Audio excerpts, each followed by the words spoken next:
Welcome, persons. Let's learn Algebra 1 and the topic is cubic equation. Okay, so I'm Engineer Melvin Banzuelo.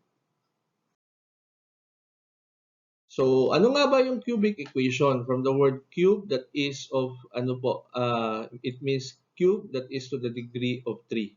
Kaya tinatawag itong equation of degree 3. So, yung degree 3 niya, ito po yung halimbawa. Okay? So, it means, ibig sabihin po niyan, itong equation na to ay may tatlong roots. Okay? Kanina, before we discussed quadratic equation, from the word quad, it means squared. So, ayun, may dalawang roots lang po si quadratic equation. Itong si cubic naman, cube that is 3 will represent of degree 3, meron po yung tatlong roots para sa cubic equation. So, yan po yung ibig sabihin ng cubic equations po natin. Okay, so sa problem number 1, find the sum and product of the roots of the equation x cubed plus 3x squared plus 3x plus 1 equals 0. So dito, hindi na po tayo gagamit ng calculator. So hindi na rin po tayo magsusolve. It's just by inspection, titignan lang po natin yung coefficient ng ating cubic equations. Okay.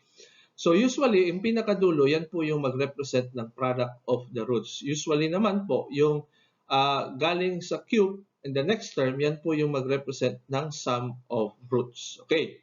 So, and then ang sign, kung i-opposite mo ba siya or hindi, ano lang, i-alternate mo siya, plus, minus, plus, minus. So, it means sa cubic equation, para makuha mo yung product, yung sum at saka product of roots, i-opposite mo yung sign. Kasi nga, alternating po yan siya. So, ito magiging plus, dito magiging minus, dito magiging plus, dito naman magiging minus. So, therefore, from the given, this is 3. So, therefore, ang sum of the roots ay negative 3. And this is plus 1. Therefore, ang product of the roots ay negative 1. So, alin sa choices? Ang negative 3 at saka negative 1. And that is very obvious. That is letter C. So, that is negative 3 yung sum. And then negative 1 yung product naman ng roots. Problem number 2, if the roots of the equation are negative 1, 2, and 4, what is the equation? If the roots of the equation are negative 1, 2, and 4, what is the equation? So, ayan, yung sum of the roots, negative 1 plus 2 plus 4, that is 5. And then yung product of the roots, negative 1 times 2 times 4, that is negative 8.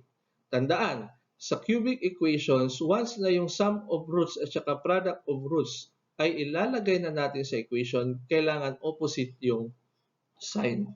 So therefore, magiging negative 5 at magiging plus 8 po siya sa equation. So punta tayo sa choices. Ang may negative 5 lang para sa sum ay si letter A at saka si letter C. So therefore, eliminate na po natin si B, eliminate na po natin si B at saka si D. Okay?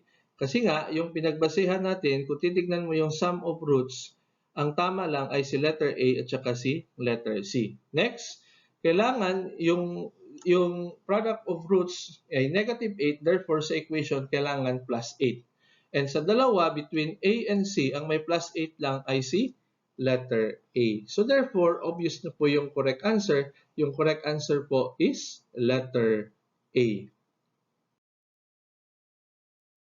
Problem number 3, find the equation whose roots are twice the roots of the equation x cubed minus 6x squared plus 11x minus 6 equals 0. So, ang gawin lang natin, kasi nga sinabi sa problem na twice, so ganito po siya yung gawin natin. So, itong x cubed, multiply po tayo dyan ng 2 raised to 0, in which yung 2 raised to 0 equals to 1. And then yung x squared, multiply tayo ng 2 raised to 1. And then, itong 11x, 2 raised to 2. And then yung minus 6, 2 raised to 3. Okay? So, yun. So, itong 2 raised to 0 equals to 1 po ito. So, pwede nang wala na. Okay? So, by that, ito na yung magiging forma niya. X cubed minus 6 times 2x squared. Ito yung 2. And then 11, 2 squared. Ito po yung 2 squared. And then minus 6, 2 cube. Ito yung 2, 2 cube.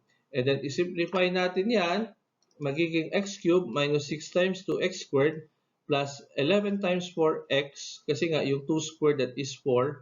And then yung 2 cube that is 8. So by simplifying, ito magiging 44 at saka ito magiging minus 48. And from the choices, that is letter A.